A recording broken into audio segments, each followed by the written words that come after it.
aplicar el modelo de masa puntual. ¿Sí? La masa del objeto se puede modelar, simplificar, como si estuviera concentrada en un punto. Esa es la idea de masa puntual. La cinemática de la masa puntual, ¿qué tenía? Tenía desplazamiento en metros, tenía velocidad en metros sobre segundo, tenía aceleración, metros sobre segundo al cuadrado. En la ecuación 1 nosotros no nos permitía relacionar la distancia recorrida con la velocidad inicial, el tiempo y la aceleración. La ecuación 3 nos permite relacionar la velocidad en un determinado instante de tiempo en función de la velocidad inicial y la aceleración. Eso era la traslación. En la rotación, en lugar de desplazamiento, hablamos de ángulo barrido. Estamos girando. Letra tita. Unidad radianes. En lugar de hablar de velocidad traslacional, hablamos de velocidad rotacional, velocidad angular. Omega, parece una W, pero se llama omega. La unidad es radianes sobre segundo. En lugar de hablar de aceleración traslacional, hablamos de aceleración angular. Alfa, radianes sobre segundo, al cuadrado.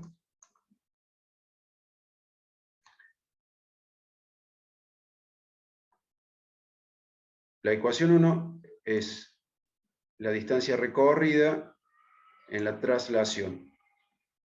Con la misma estructura y cambiando los símbolos, obtenemos el ángulo barrido, la ecuación 2. El ángulo barrido en función de la velocidad inicial, la aceleración y el tiempo. Observen que la estructura es la misma.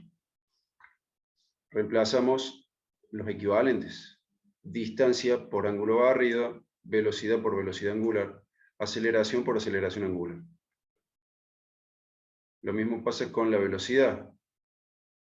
Con la misma estructura de la ecuación 3, obtenemos la 4.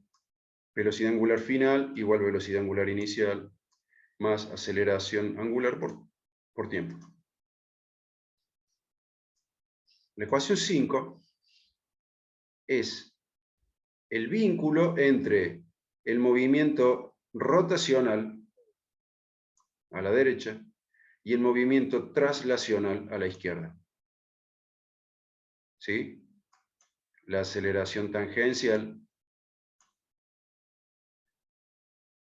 es igual a la aceleración angular por el radio, a donde radio es la distancia que hay entre el eje de rotación y el punto que se está evaluando.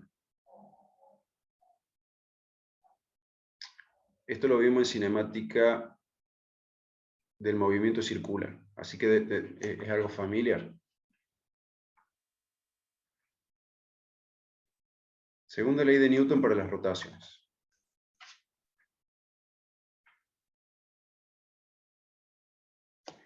También vamos a hacer analogías.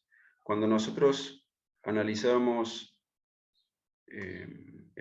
trabajábamos con el modelo de masa puntual, nosotros decíamos, si tengo un bloque de masa m, a ese bloque le aplico una fuerza F, voy a tener una aceleración, y estas tres cantidades se relacionan por la segunda ley de Newton. Ecuación 6. Fuerza igual a masa por aceleración.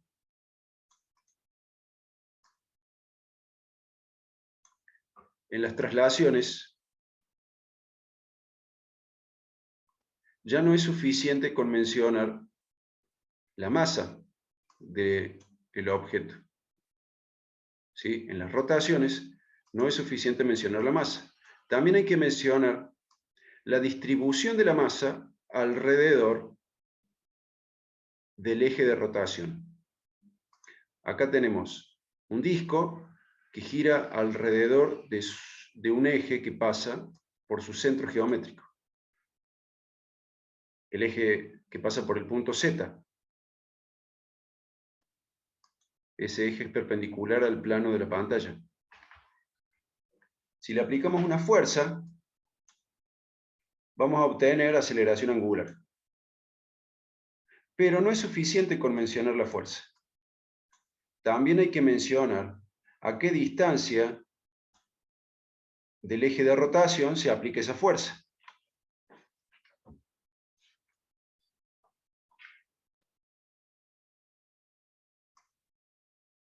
Entonces aparece lo que yo llamo torque, que lo vemos en la ecuación 8 y 9. Hay distintos nombres para referirse al mismo concepto. Torque, torca, momento de torsión. ¿Sí? Yo le digo torque. El torque, letra griega, que no me acuerdo cómo se llama, si alguien lo sabe que lo diga. Observen que hablamos de torque alrededor de determinado eje, su índice, Z. ¿A qué es igual? Es igual al producto cruz, esto es un producto vectorial, que lo deberían haber visto en álgebra, tau. Letra tau, gracias.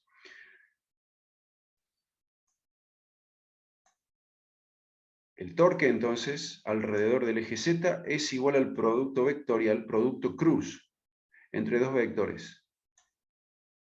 El radio y la fuerza.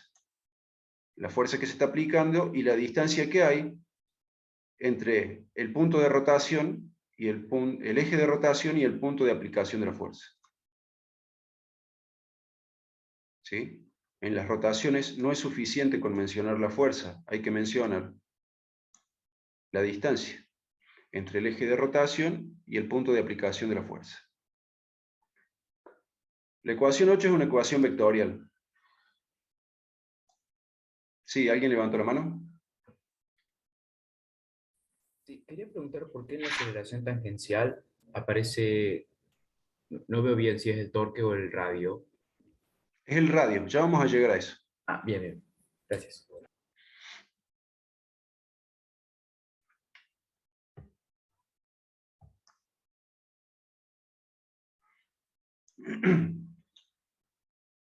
Bueno, decía que la ecuación 8 es una ecuación vectorial.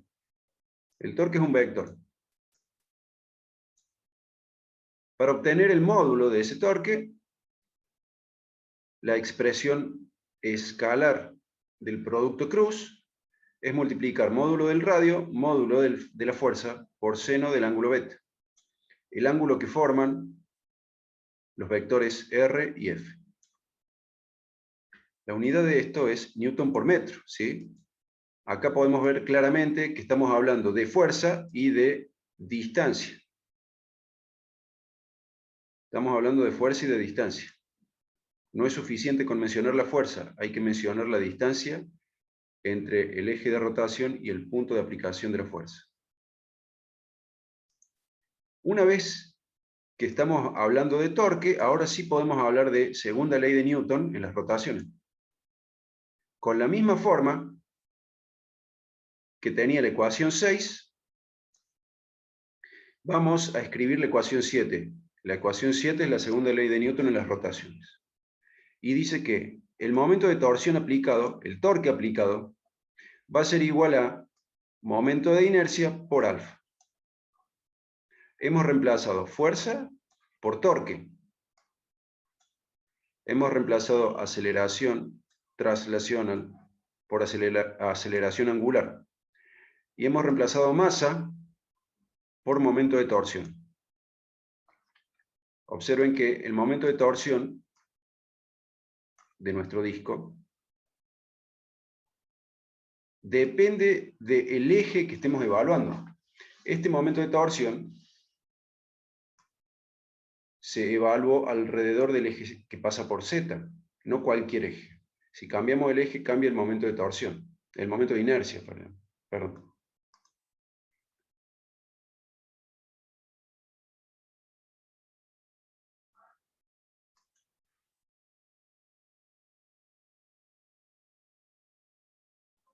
¿Sí? Repasando el concepto. ¿Cómo ¿Sí? el profe lo que dijo? ¿Puede repetirlo? ¿Desde qué parte? Lo del momento de inercia. El momento de inercia. Claro. El momento de inercia tiene información de la masa total del disco y de su distribución alrededor del eje Z. Vamos a repasar el concepto de masa para aclarar un poco el concepto de momento de inercia. No, sí, pero lo que dijo respecto del eje, ¿cómo era que se tomaba? Claro, el momento de inercia se evalúa alrededor de un eje determinado. En este caso, el eje que pasa por el Z. Bien, bien, bien. Si cambiamos el lugar del eje, va a cambiar el momento de inercia. La masa no cambió, pero cambió su distribución alrededor del eje. Entonces va a cambiar el momento de inercia. Repasemos el concepto de masa. El concepto de masa, analizándolo en términos de la segunda ley de Newton, la masa representa esa propiedad que tiene la materia para oponerse a cambios en su movimiento traslacional. ¿Qué significa esto? Si nosotros aplicamos una fuerza a una masa, vamos a obtener una aceleración. ¿Sí? Aceleración implica cambio en el movimiento traslacional. A mayor masa, para la misma fuerza, manteniendo la fuerza constante, a mayor masa, ¿qué va a pasar con la aceleración? Va a ser menor. Va a ser menor, ¿sí? De velocidad también. Ese es el concepto de masa. Es la propiedad que tiene la materia para oponerse a cambios en su movimiento traslacional. En las rotaciones, el momento de inercia, digamos, la masa por sí sola no nos dice nada en las rotaciones. No nos dice mucho, la masa por sí sola. El momento de inercia es la propiedad que tiene la materia para oponerse a cambios en su movimiento rotacional.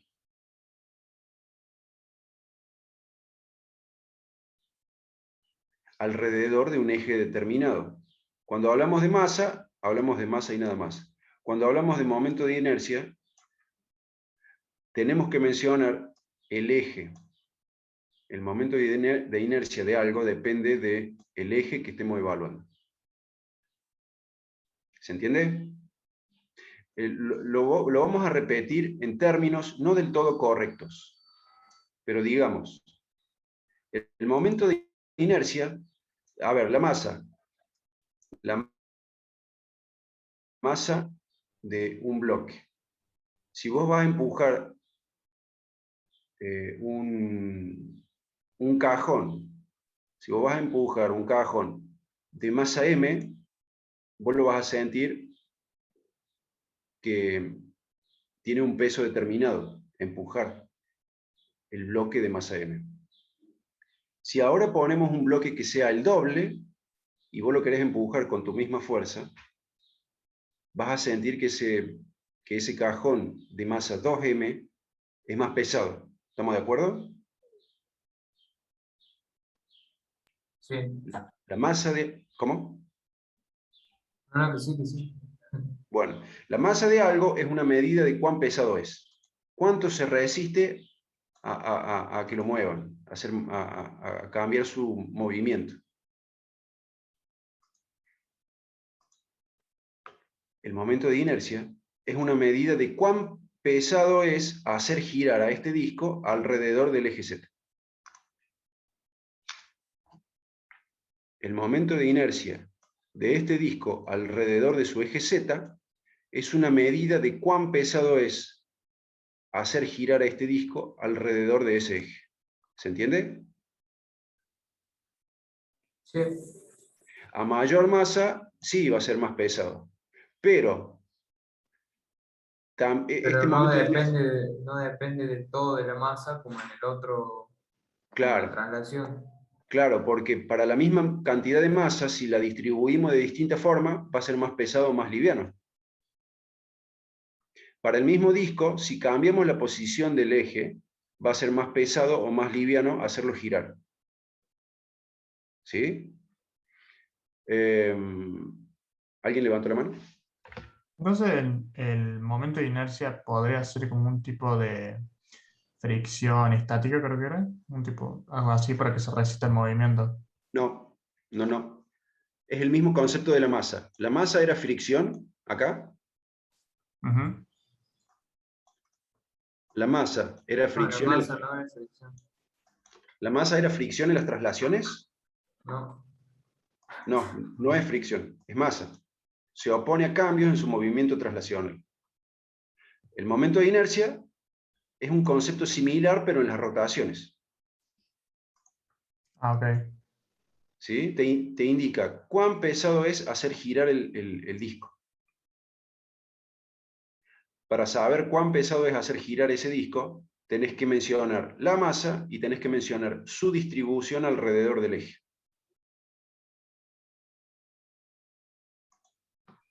¿Se entiende? Sí, sí. Bueno, Ahora sí. entonces miren cómo quedaron las unidades. La fuerza era Newton igual a kilogramo por aceleración. El torque es igual a Newton por metro. Hay que hablar de ese metro que aparece, nos habla de la distribución de las cosas. Ahora tenemos masa distribuida, no tenemos masa puntual. Acá tenemos la aceleración radial, la aceleración angular. Acá tenemos la unidad del momento de inercia. En la unidad del momento de inercia, kilogramo por metro al cuadrado, en esa unidad hay masa y hay distribución de la masa. Eso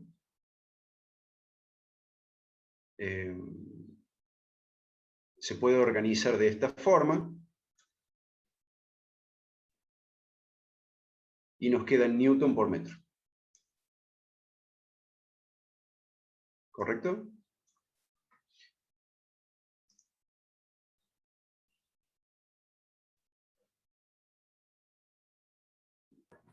Sí, se entiende. Bien.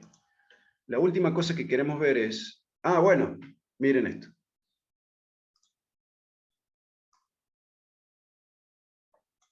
Tabla de momento de inercia. Esto aparece por todos lados. Sí, la vimos en el teórico. No Muy bien. habíamos... ¿Sí? Ustedes con el profe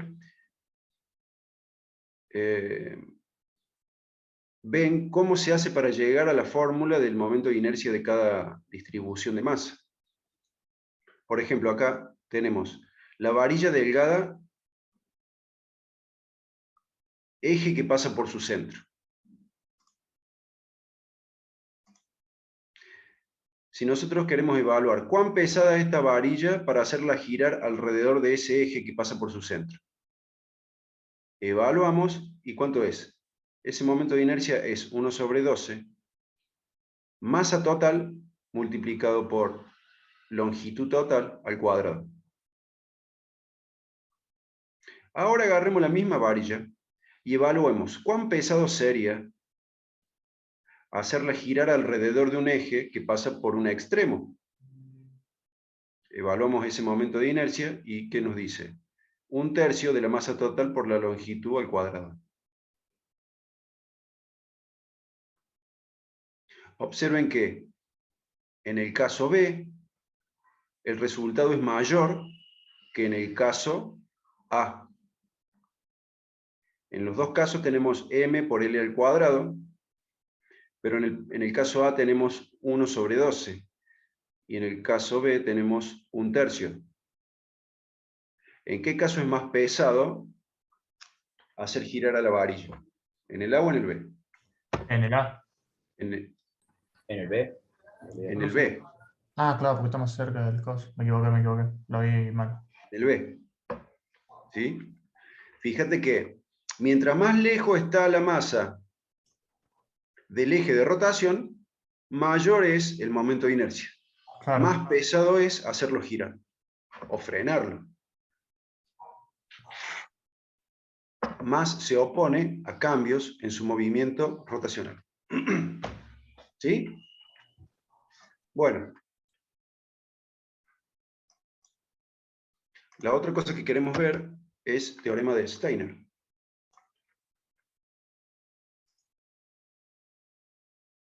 El teorema de Steiner dice, si vos conoces el momento de inercia de una distribución de masa, m grande, si vos conoces el momento de inercia de m grande, alrededor de un eje que pasa por su centro de masa, ese eje se llama eje baricéntrico, vos podrías conocer el momento de inercia de la misma masa alrededor de otro eje paralelo al baricéntrico, con solo conocer la distancia que hay entre los ejes. Si vos conoces, en el caso A, acá tenemos el momento de inercia de la varilla alrededor de su eje baricéntrico, ¿sí? Pasa por su centro de masa. Si nosotros queremos saber el momento de inercia de esta misma varilla alrededor de otro eje paralelo, como este, si sabemos la distancia, lo podemos determinar.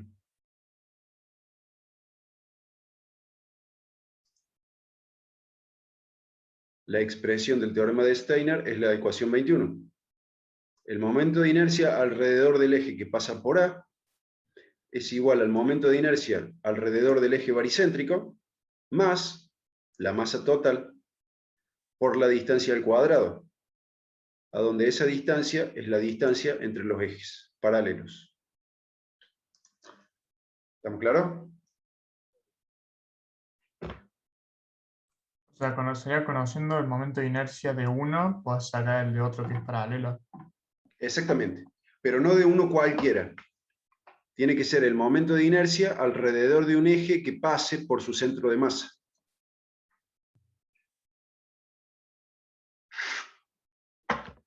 Con ese, con el momento de inercia alrededor del eje baricéntrico, podés obtener cualquier otro que te haga falta.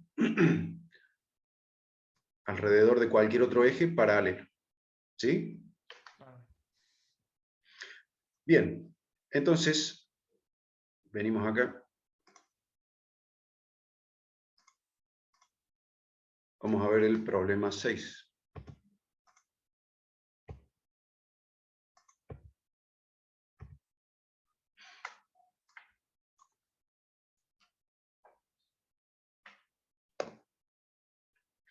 El problema 6 dice, dado un triángulo formado por 3 varillas de 1 metro de longitud cada una,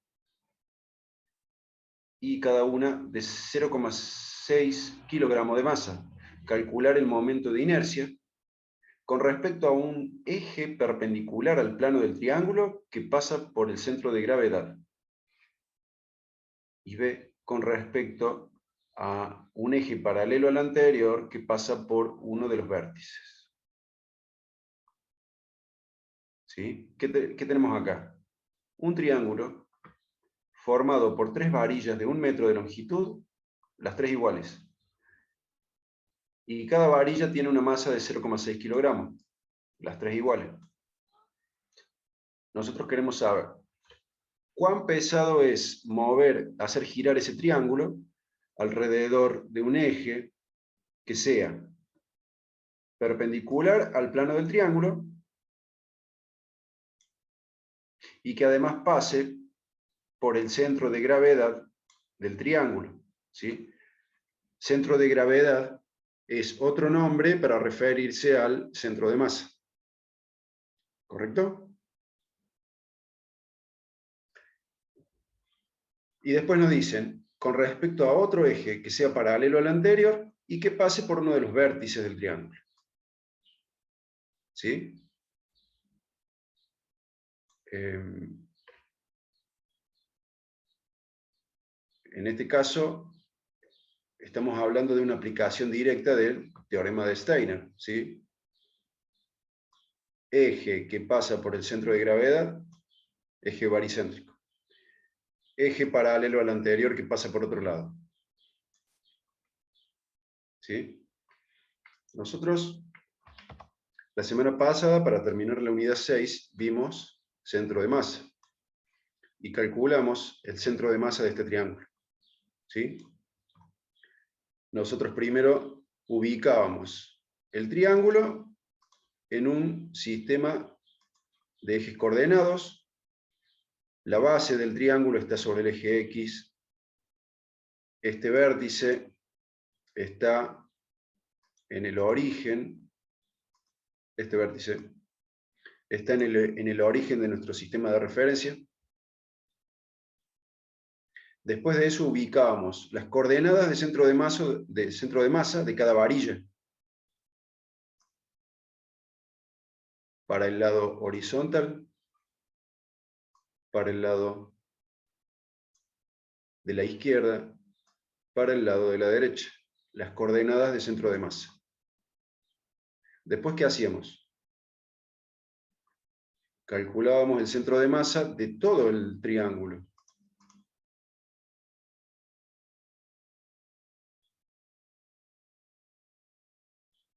¿Sí? Lo hacíamos de esta forma. Esto lo vimos la semana pasada. Y obteníamos el centro de masa de todo el triángulo.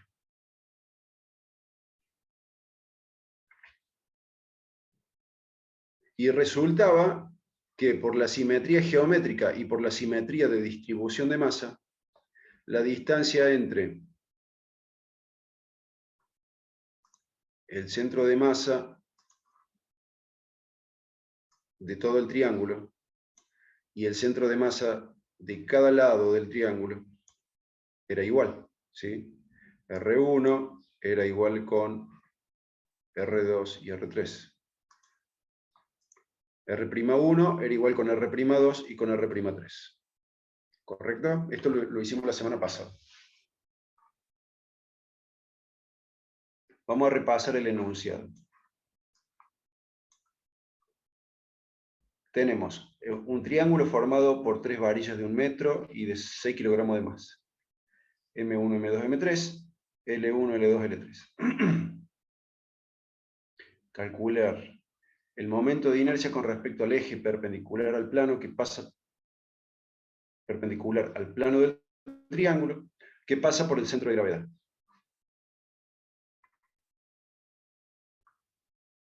Para calcular eso, ¿qué tenemos que hacer? Primero, determinar a dónde está el centro de masa. Ya lo hicimos la semana pasada.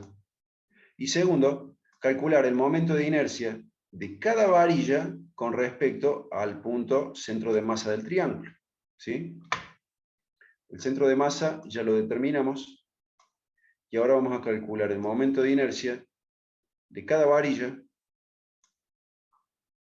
con respecto al eje que pasa por el centro de masa del triángulo. ¿Sí?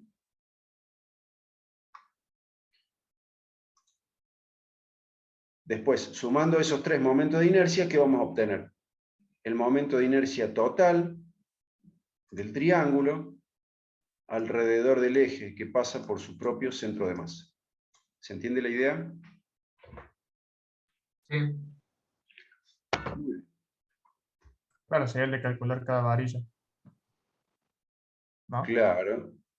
Calcular el momento de inercia de la varilla 1 alrededor de ese punto. Hacer lo mismo con la varilla 2, hacer lo mismo con la varilla 3. Y si sumas todos, obtenés el momento de inercia de todo el triángulo alrededor de su propio centro de masa.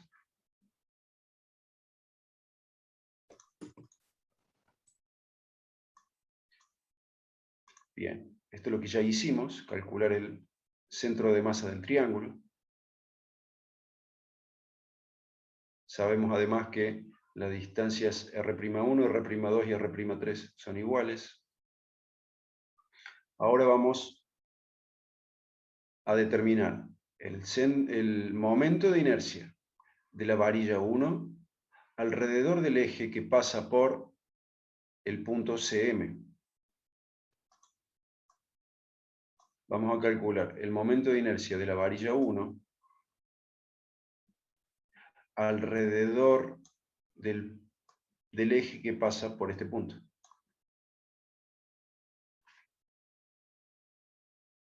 ¿Cómo lo hacemos?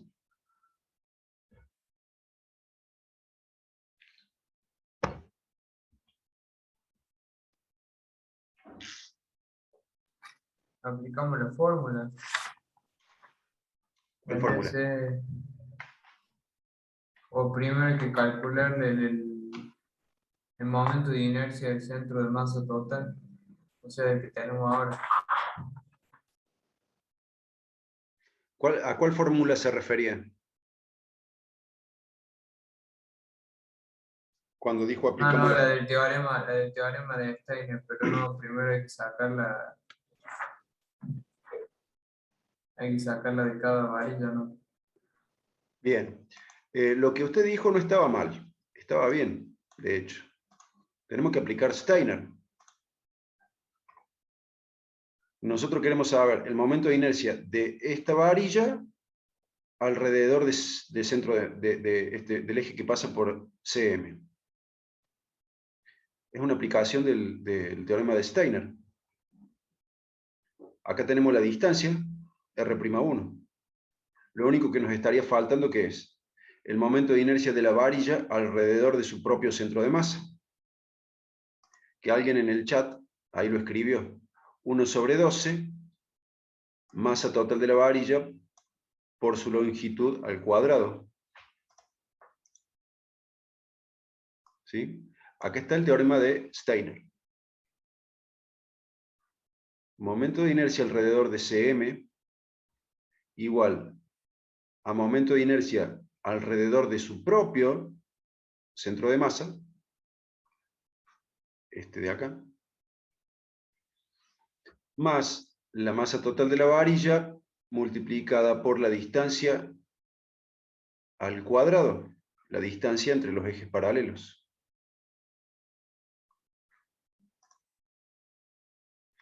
Entonces,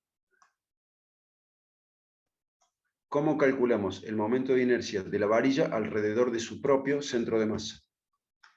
Nos vamos por acá, vamos a la tabla y buscamos cuál caso corresponde. Es una varilla. Claro, y justo el centro de masa está en el medio, que es como nos pasa a nosotros. Acá tenemos la varilla larga, en el caso A y en el caso B. ¿Cuál de los dos es nuestro en este momento? Ah, el A. Será el A. El A, ¿sí? Alrededor de su propio centro de masa. Ahí está, 1/12m por L1 al cuadrado. Reemplazamos los números. La masa de la varilla era 0,6 kilogramos, la longitud de la varilla 1 metro. Calculadora, 0,05 kilogramos por metro al cuadrado. Eso es, cuán pesado es hacer girar a la varilla alrededor de su propio centro de masa. Ahora, ¿cuán pesado es hacer girar a la varilla alrededor del eje que pasa por acá?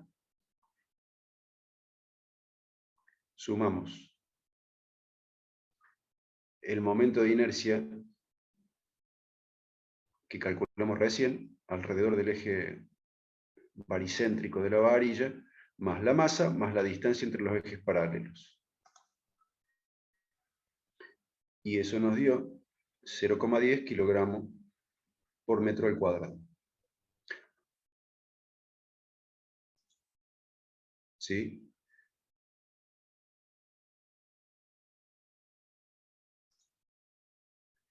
O sea, a mí me parece que es lo que le sumaríamos al centro de masa, o sea, a la inercia del centro de masa.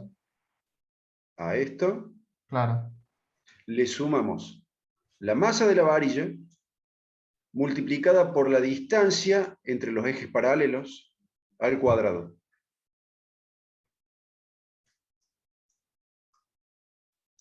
¿Sí?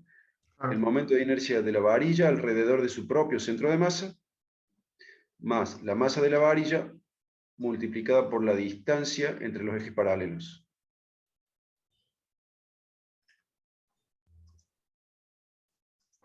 Ah, ya entendí. Claro, primero lo que ¿Correcto? hicimos fue calcular el primer término y después le aplicamos el segundo.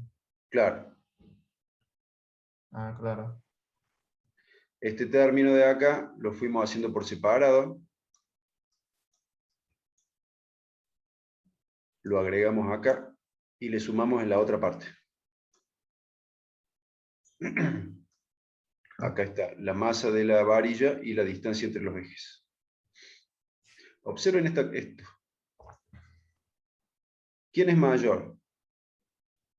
¿Qué nos dio más? ¿Quién es más pesado? ¿Hacer girar a la varilla alrededor de su propio centro de masa? ¿O hacer girar a la varilla desde alrededor de un eje que está más lejos? Y es Uno que estamos está más lejos. lejos. ¿Sí? Si vos lo querés hacer girar a la varilla alrededor de este eje, va a resultar más pesado.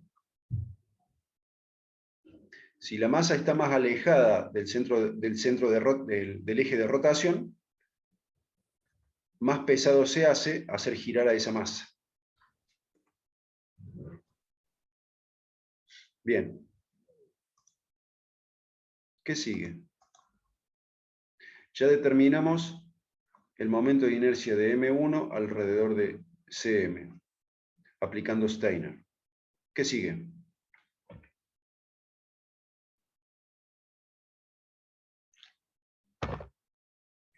Sigamos por M2. Calculemos lo mismo para M2. No No sería sé, igual. claro, no serán las tres igual, ¿eh? Porque están justo las tres en Bien, el medio. a eso queríamos llegar. Las tres distancias son iguales. Las tres masas son iguales. Y el momento de inercia alrededor de su propio centro de masa también son iguales. Por lo tanto, el momento de inercia de cualquiera de las tres varillas alrededor de Cm vale lo mismo, 0,10 kilogramos por metro al cuadrado.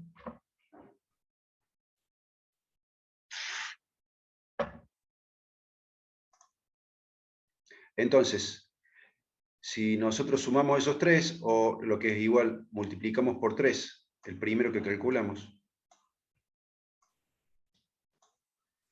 ¿qué obtenemos? El momento de inercia de todo el triángulo alrededor del eje que pasa por Cm.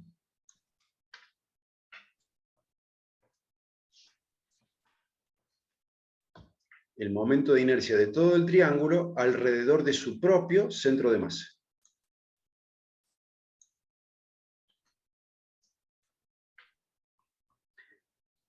Es una medida de cuán pesado es hacer girar a ese triángulo alrededor de su propio centro de masa.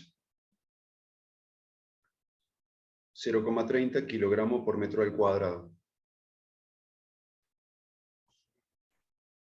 ¿Preguntas? Profe, Sí. me parece que hay un pequeño error, porque cuando decimos momento de inercia total, ¿no? Igual a Sí. 3 por momento de inercia del primero, pero después Sí. dice del centro de masa del primero, es decir, o sea, de primero, no sé cómo se le dice, pero me parece que este no es parte de la ecuación que vimos para realizar el primero.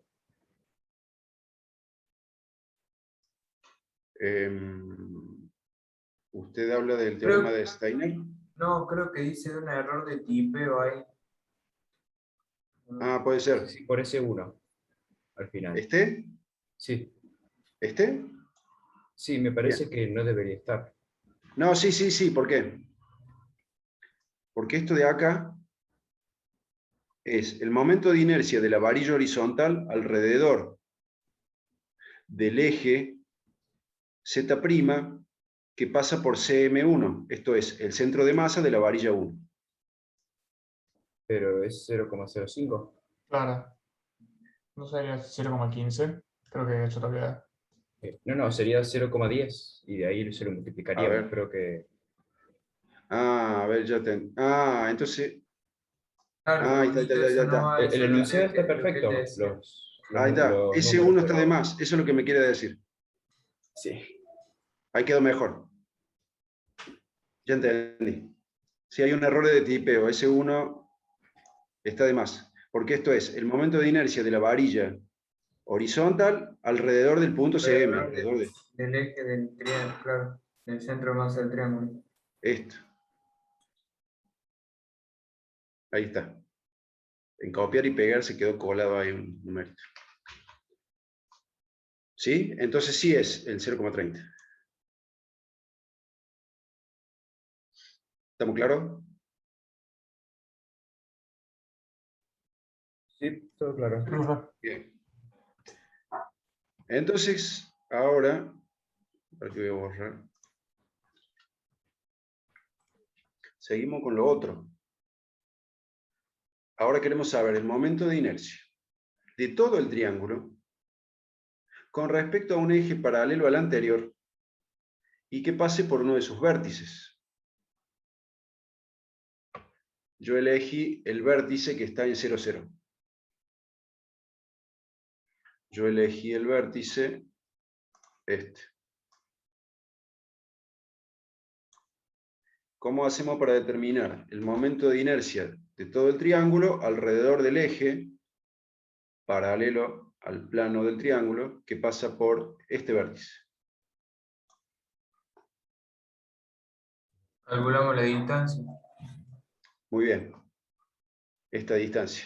La distancia entre los ejes paralelos. Nosotros ya sabemos el momento de inercia del triángulo alrededor de su eje baricéntrico.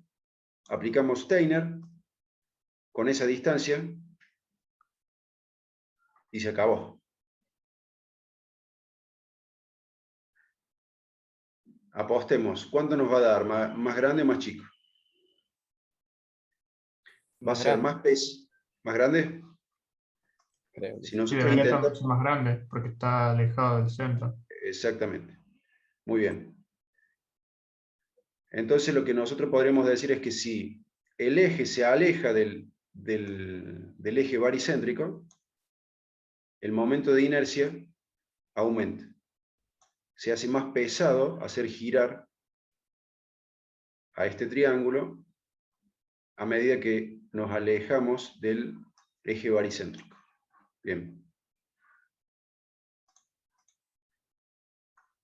Aplicamos Steiner. Acá tenemos el momento de inercia alrededor del eje que pasa por el vértice, igual al momento de inercia alrededor del eje baricéntrico, más la masa total del triángulo, más R'4 al cuadrado, la distancia entre los ejes paralelos. Calculamos cuánto vale, hacemos Pitágoras, calculamos R'4, es la hipotenusa, acá hay un cateto y acá está el otro,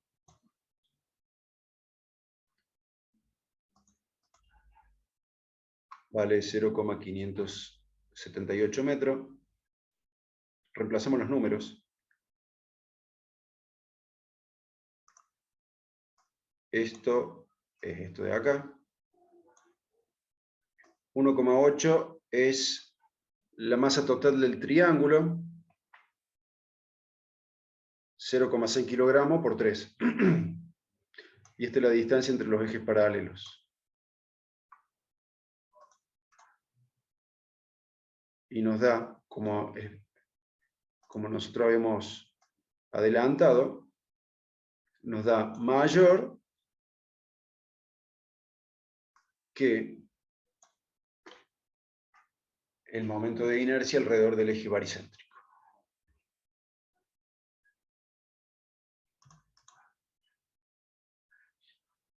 ¿Preguntas?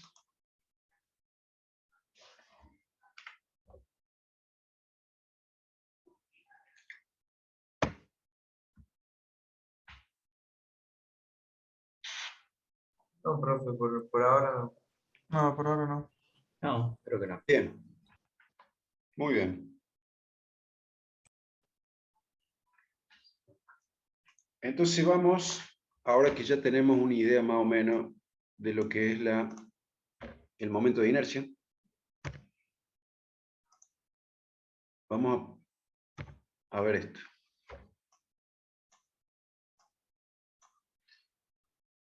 Problema 9. El momento de inercia del sistema de poleas que se muestra en la figura es 1,70 kilogramos por metro al cuadrado.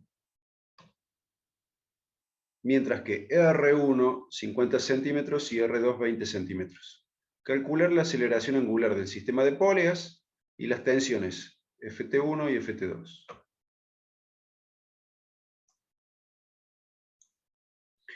Acá no lo dice muy claro, pero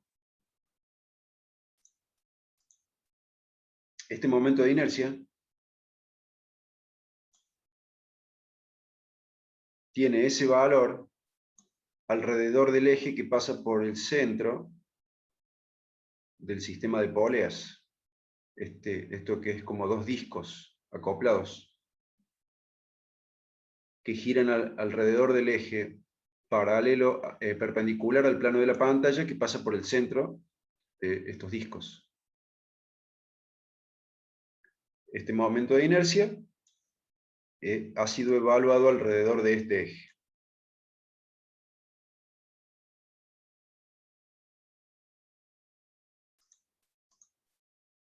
Nosotros, cuando tenemos que resolver un problema de física, lo que vamos a hacer es modelar, hacer un modelo simplificado del problema.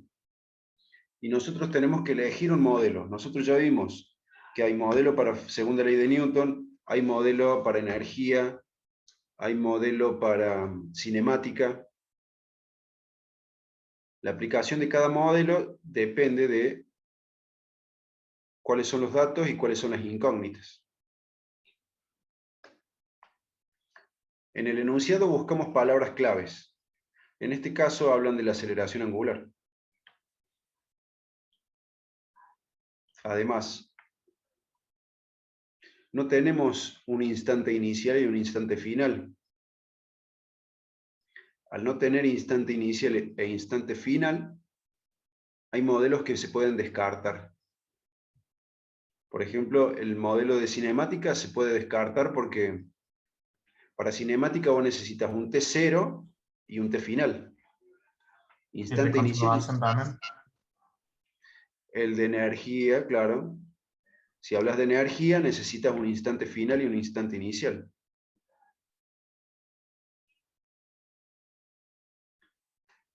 Entonces, descartado eso, ¿a dónde aparece la aceleración angular?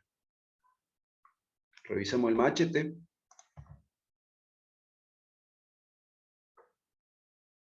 Revisamos el machete. Parecería un movimiento circular, ¿o no? Aparece el movimiento circular, muy bien. Pero como en nuestro problema no hay instante inicial, no hay instante final, descartamos todo lo que sea cinemática. Eso incluye al movimiento circular. La aceleración angular, ¿a dónde va a aparecer? En la segunda ley de Newton. Ahí está la aceleración angular. ¿Sí? De la misma forma que en las traslaciones aparecía la aceleración traslacional, en las rotaciones va a aparecer la aceleración angular, en la segunda ley de Newton.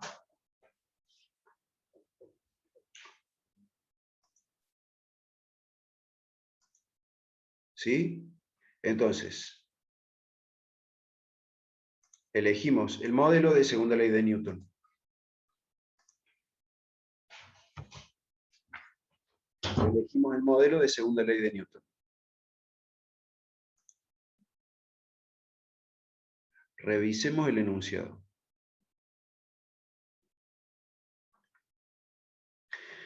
Dice, El momento de inercia del sistema de poleas que se muestra en la figura es de 1,70 kilogramos por metro al cuadrado. Acá está.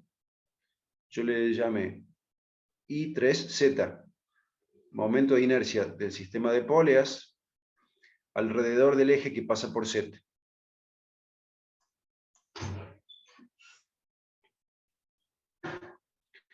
Ahí nos dice que R1 vale 50 centímetros y R2 20 centímetros. Esa es la distancia entre el eje de rotación y sería la periferia de cada uno de los discos. Entonces en R1 va a ser mucho más pesado moverlo, ¿no? Ya veremos. Está bueno eso. Tratar de determinar cuándo va a ser más pesado moverlo o cuándo va a ser más liviano. Ya lo vamos a ver al final.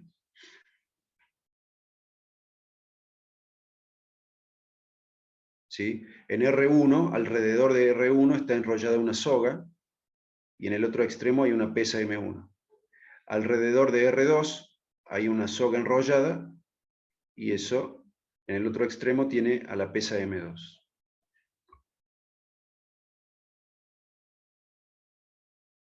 Las sogas van a tener una tensión, que es el esfuerzo que cada soga hace para mantener unidos a M1 con la polea R1 y a M2 con la polea R2, las tensiones de la soga, de cada soga.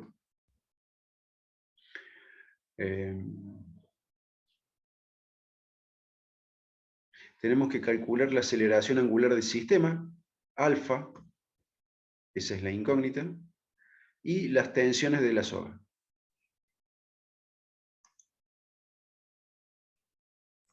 Entonces en este caso, que bueno, A1 va hacia abajo y A2 va hacia arriba, ¿eso lo decimos nosotros? Bien, es una buena pregunta.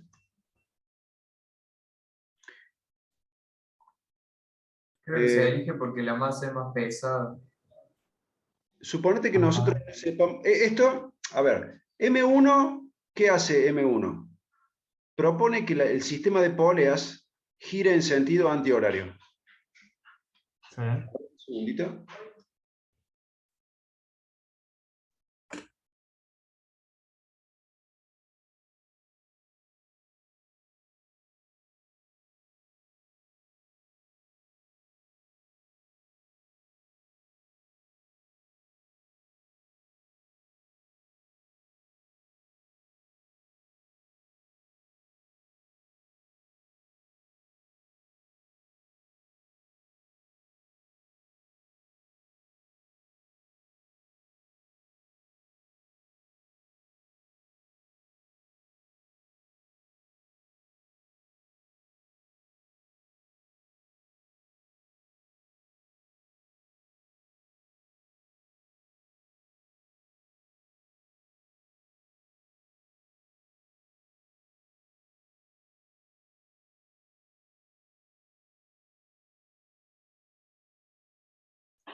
Bien, ya volví. Estaba diciendo esto. M1 propone que el sistema de poleas gire en el sentido antihorario, ¿correcto? Ujú.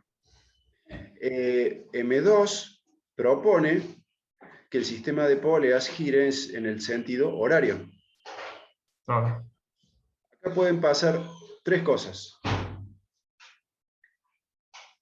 Bueno, observen que al tener fuerza y distancia, estamos hablando de torque. M1 no le aplica una fuerza al sistema de poleas, le aplica un torque.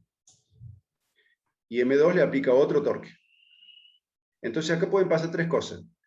Que los dos torques sean iguales, y en ese caso la aceleración angular sería cero.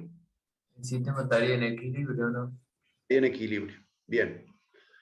Lo otro que puede pasar es que que el torque de M1 sea mayor,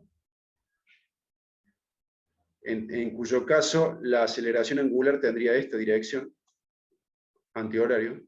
O también podría pasar que el torque de M2 sea mayor, en cuyo caso la aceleración angular sería en sentido horario. Si no me equivoco, a eso ya lo podríamos calcular. Hacemos M por G, M1 por G por R1, y ahí tenés el torque que aplica M1. ¿Sí?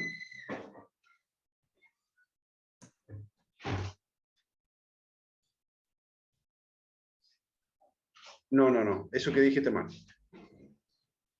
Perdón. Eso que dije está mal. Porque están las tensiones. Bueno, pero ¿qué hacemos? Nosotros decimos,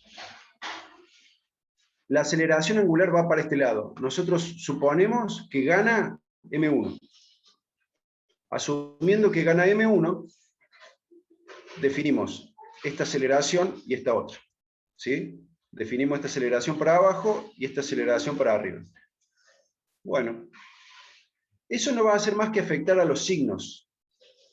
Cuando terminemos todo el cálculo, nos va a dar el alfa en valor absoluto, nos va a dar el mismo número, bien si consideramos este para abajo o para arriba. ¿Me entiende lo que digo? Los modelos lo elegimos, o sea, los signos lo elegimos nosotros, serían pensando de que va a pasar tal cosa. Claro. La dirección de la aceleración angular y de cada aceleración las elegimos para un lado o para el otro. Al final del cálculo,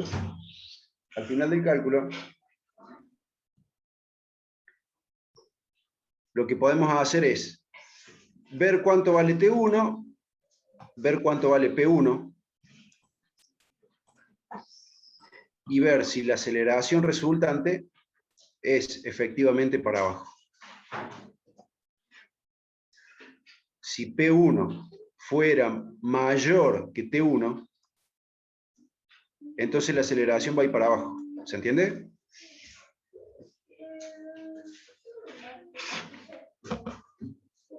Y si al final del cálculo... ¿Cómo? O sea, si el torque es más grande, va hacia abajo, ¿sabes? O dice cualquier cosa. Sí, miremoslo en términos de P1 y T1.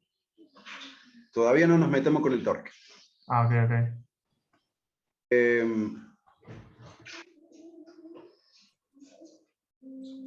Si al final de todo vemos que T1 es mayor que P1, la aceleración sería para arriba. Al contrario de lo que nosotros habíamos supuesto. Lo único que cambiaría en ese caso serían los signos, no los módulos. ¿Se entiende? Sí, ahora se entiende.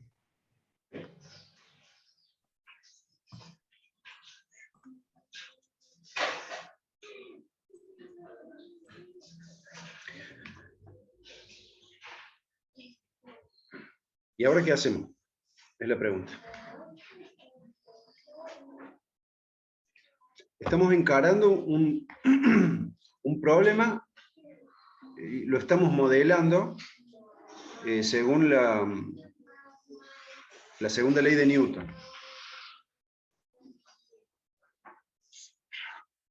Tenemos los datos y las incógnitas. ¿Qué hacemos ahora?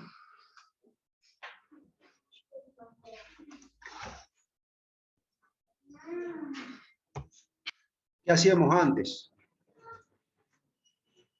¿Qué hacíamos? Diagrama de cuerpo libre. Claro. Muy- O bueno, más que eso, la sumatoria de fuerzas en cada cuerpo. Muy bien. Hay que hacer diagrama de cuerpo libre. Acá tenemos un problema donde nosotros aplicábamos segunda ley de Newton para las traslaciones. ¿Sí? Nosotros hacíamos diagrama de cuerpo libre para M1, por un lado, y le escribíamos su segunda ley de Newton. Hacíamos diagrama de cuerpo libre para M2, por otro lado, y le escribíamos su segunda ley de Newton.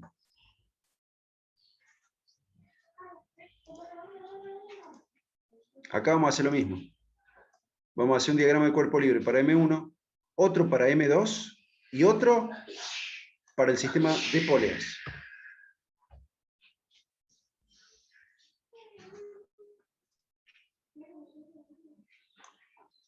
Acá tenemos el diagrama de cuerpo libre para M1.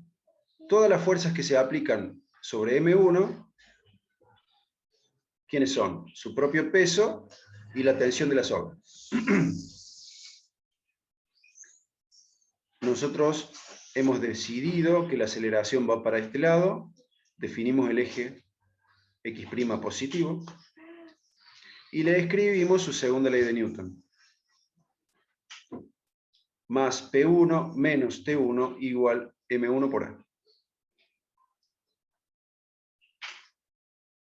Para M2, hacemos su diagrama de cuerpo libre, dibujamos todas las fuerzas que se aplican sobre M2, dibujamos la aceleración, el eje, y de la misma forma que recién escribimos la segunda ley de Newton. Esto ya lo hicimos en la unidad 4.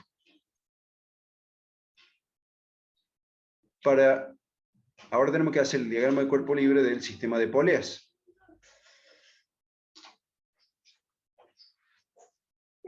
El sistema de poleas tiene una fuerza T1 aplicada a la distancia R1 del eje de rotación. Y eso implica un torque, T1 por R1.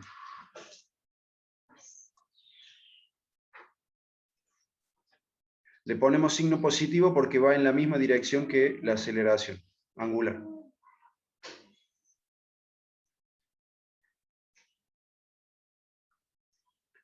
T2 se aplica a la distancia R2, eso implica el torque T2 por R2, fuerza por distancia. Signo negativo porque va en contra de la aceleración como nosotros la hemos definido. Ahí tenemos la sumatoria de momento de torsión, sumatoria de torque. Observen que antes en la traslación era fuerza, fuerza, ahora es fuerza por distancia. En la rotación. Del otro lado, momento de inercia alrededor del eje Z por aceleración angular. Antes era masa simplemente por aceleración traslacional.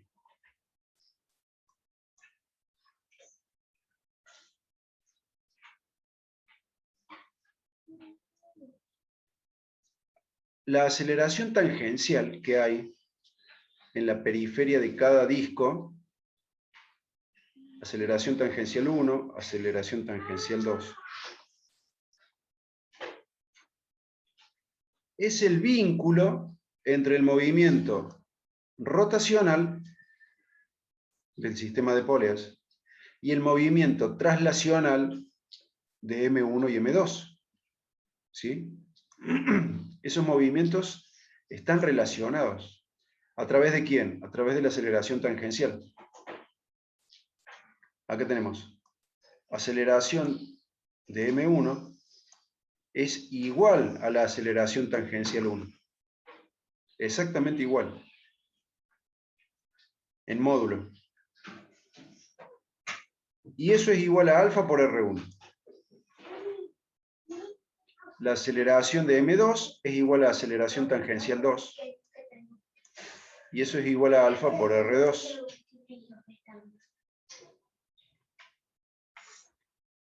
Como no conocemos el valor de aceleración 1 y aceleración 2, lo vamos a reemplazar en función de alfa para ir eliminando incógnitas. Entonces, en la segunda ley de Newton, para M1, reemplazamos aceleración 1 por su equivalente en función de alfa. Y hacemos lo mismo para M2.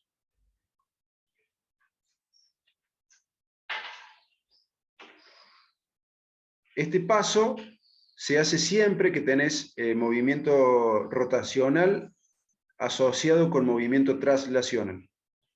Siempre hay que reemplazar una aceleración en función de la otra. Eso te permite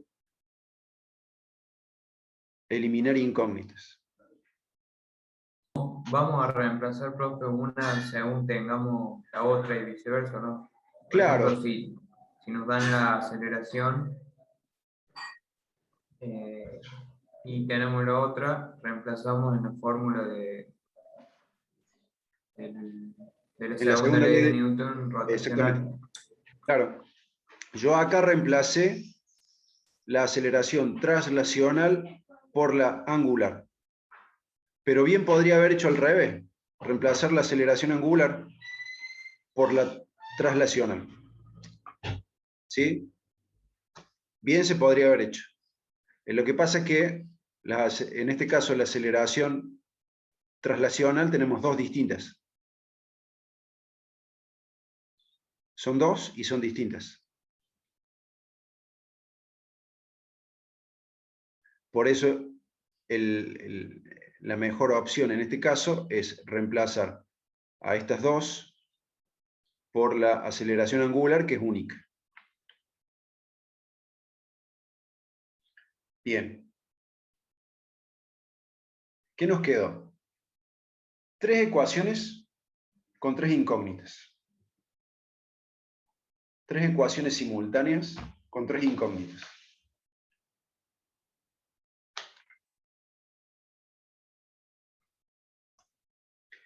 Esto se puede resolver de la manera que quieran.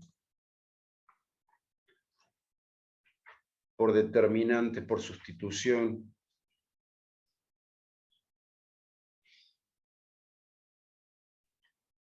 Hay calculadoras que resuelven tres. La calculadora más común que tenemos ahora resuelve el sistema de tres ecuaciones con tres incógnitas. Yo voy a aplicar el sistema de eliminación de Gauss-Jordan, que ya lo hicimos en la unidad 4. Mi objetivo es, con este T1 que hay acá, eliminar este término. Para hacer eso,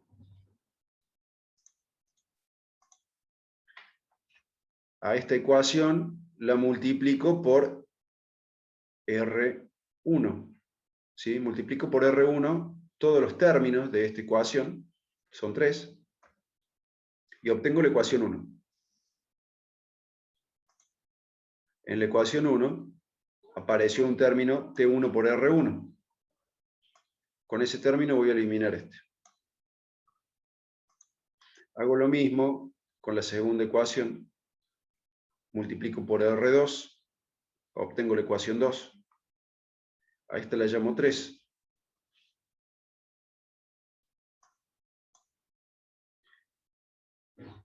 Sumo, miembro a miembro, la ecuación 3 con la 1. Cuando haga eso, se suma lo de la izquierda por un lado y lo de la derecha por el otro. Cuando haga eso, los términos que tienen T1R1 se van.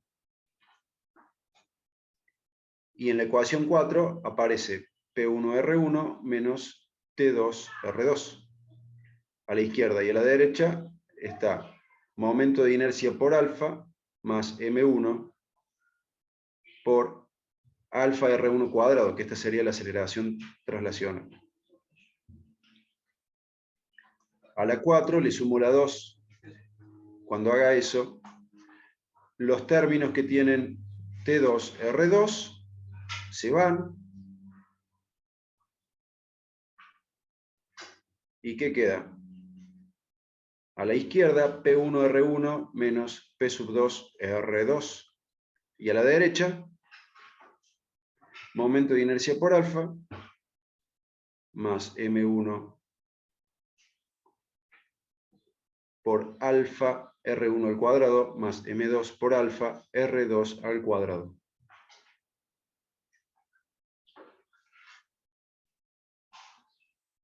Ahora queda una sola incógnita. Alfa.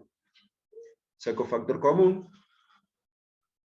Despejo alfa.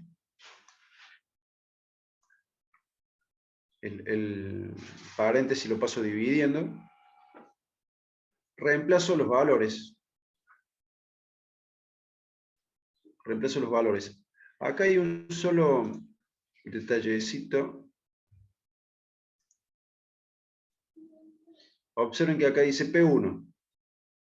P1 es igual a M1 por G, ¿correcto? Acá está M1. Para eso factor común de gravedad, ¿no? Sí. Ahí está M1 y acá está G.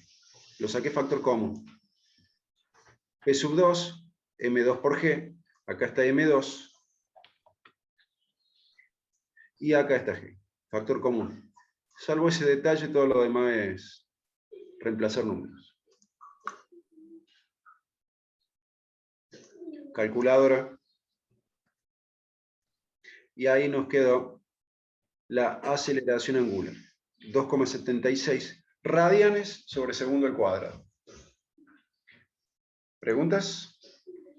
No entendí la figura anterior, cómo lo igualó. Eso no entendí. Sé que en los otros lo fue como sumando para ir cancelando los términos de las tensiones. Pero no entendí bien cómo les igualó al principio. ¿Acá? O sea, 1 y 2. No entendí cómo sacó 1 y 2. Ah, fácil.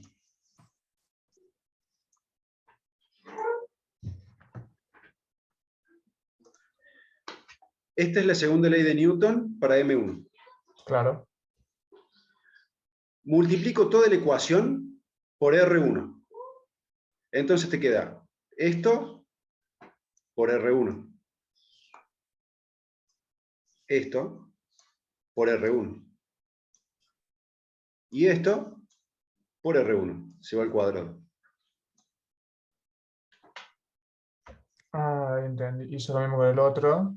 En la 2 hice exactamente lo mismo. ¿Para qué hice eso? Para que después Claro. se vayan eliminando los términos que tienen tensión. Claro, primero termina de sacar la tensión R1 y después sacar la tensión 2 y ahí solamente tenés una incógnita, claro. Claro, y finalmente te queda solo alfa.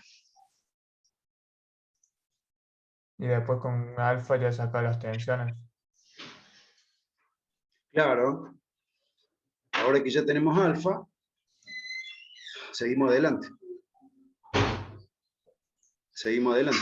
Para sacarte uno, tenemos el camino más fácil, es la segunda ley de Newton para M1.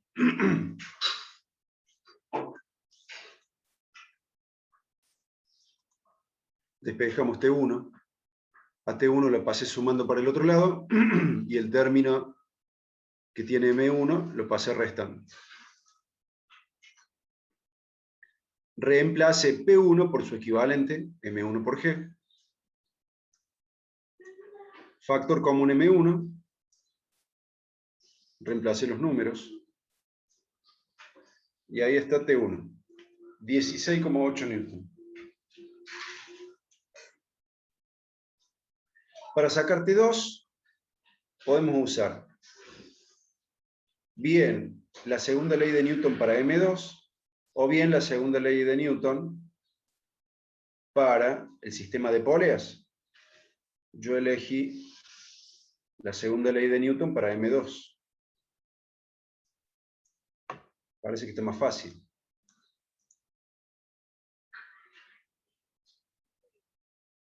Despejamos T2. P sub 2 que estaba restando, lo pasé sumando. Reemplacé P sub 2 por su equivalente M2 por G. Factor común M2.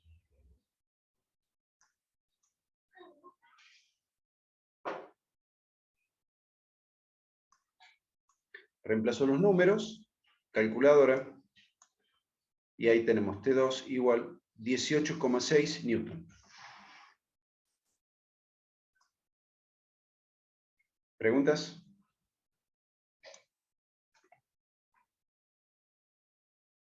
Y lo único que hicimos, digamos, distinto de las aplicaciones de la ley de Newton fue esto de multiplicar por R1 y R2, que fue más como una conveniencia para eliminar las incógnitas, ¿no? Pero, no, está todo bastante claro. Muy bien. Siempre, digamos, lo más importante de las rotaciones es tener en cuenta que cuando hacemos la segunda ley de Newton para las rotaciones, tenemos que hablar de torque, fuerza por distancia. ¿Sí? Fuerza por distancia, torque. En las rotaciones. En las traslaciones era solo fuerza. En las rotaciones, fuerza por distancia. Error común, se olvidan el R. Se olvidan la distancia. Profe, entonces en la fórmula que nosotros hicimos para calcular tensiones no usamos la I3Z, ¿no? O que es que es la 1,70. No me acuerdo bien el nombre ahora. A ver. Es correcto. Cuando determinamos las tensiones, no apareció el I3Z. Eso es correcto. El I3Z, ¿a dónde apareció? Claro, se aparece en la tercera fórmula, si no recuerdo mal.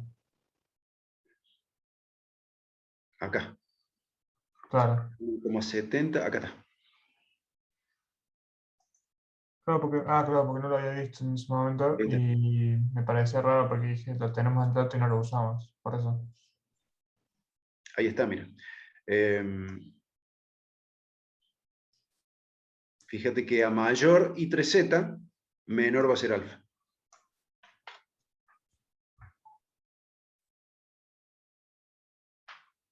A mayor momento de inercia del sistema de poleas, menor va a ser la aceleración angular.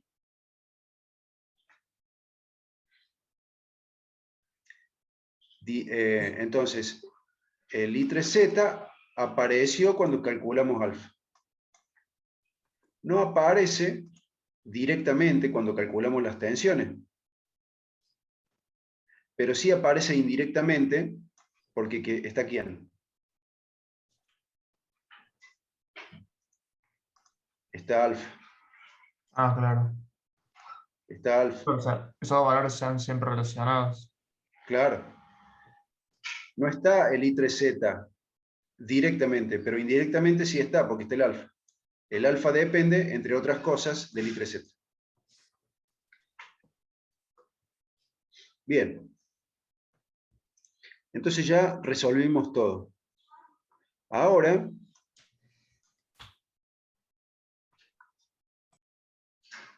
analicemos. Acá tenemos el diagrama de cuerpo libre de M1. ¿Cuánto vale P1? 19,6. ¿Cuánto vale T1? 16,8. ¿Quién gana? ¿P1 o T1? P1. Eso. Bueno, pero bueno. Gana P1, entonces la aceleración queda en el mismo sentido que nosotros lo habíamos anticipado. Por lo tanto, no pasa nada.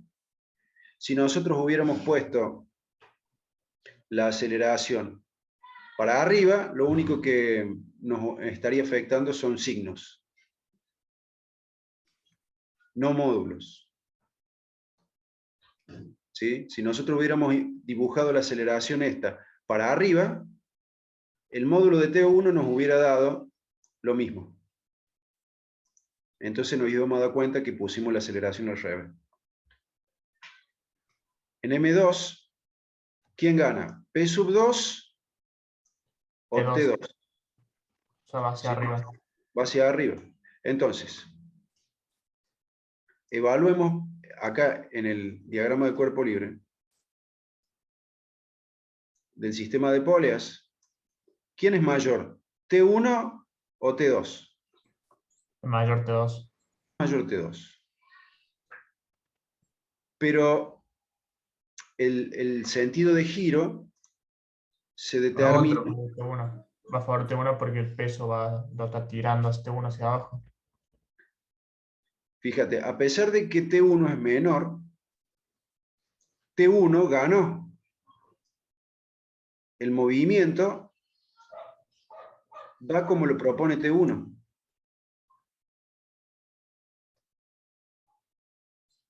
¿Por qué pasa eso? Porque T1 es vencida por el peso 1, por eso está yendo hacia abajo. Bien, ¿sabe por qué pasa? Porque en el movimiento rotacional no es suficiente con mencionar la fuerza. También tenés que mencionar la distancia entre el eje de rotación y el punto de aplicación de la fuerza. Ah, claro, estar más alejado del centro es más pesado también, ¿o no? Claro. En las rotaciones no hablamos solo de fuerza, tenemos que hablar de torque. Entonces, si queremos saber quién gana, tenemos que evaluar el torque debido a T1 y el torque debido a T2. Eso es fácil. T1 por R1, T2 por R2. ¿Quién es mayor? T1 se multiplica por 0,50. Es la mitad, digamos, numéricamente. Y T2 divide, se multiplica por 0,2. Es como dividir en 5. ¿Sí? Da 8,4 y 3,72. Claro, gana T1, T1 R1. T1 R1 es mayor. Claro, el torque este da acá como 8 y acá como 4. Algo así. Sí, sí, sí.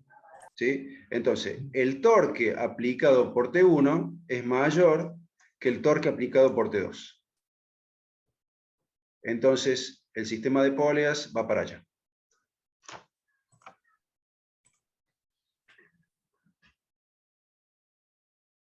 ¿Estamos claros?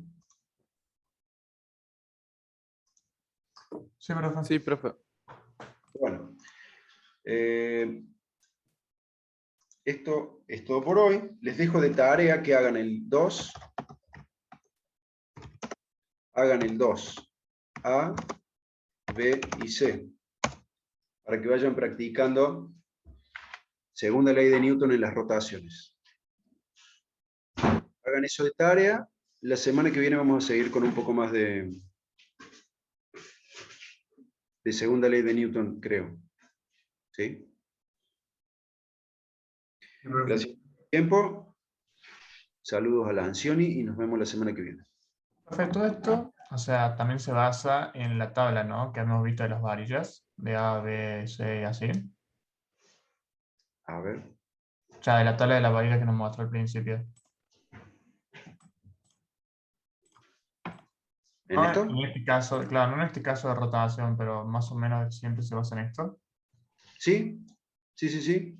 En las rotaciones, mira, acá tenés Ah, ahí está justo, L, que es cilíndrico hueco. nuestro sistema de poleas, se parece más a esto, al F, cilindro sólido. Nuestro sistema de poleas se parece al cilindro sólido, que gira alrededor de su eje baricéntrico.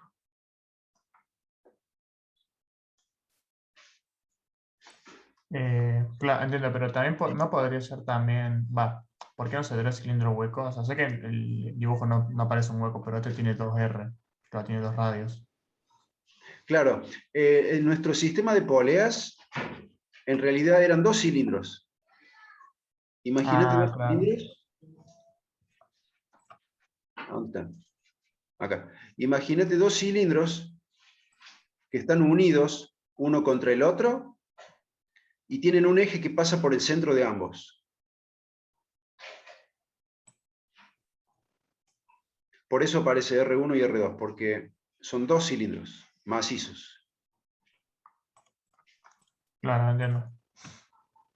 La fórmula para determinarlo a ese momento de inercia es un medio de masa por el radio al cuadrado.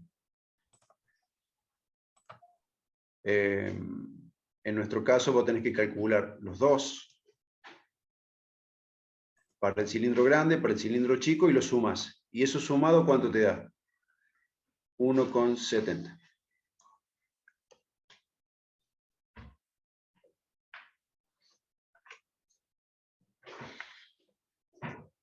Claro.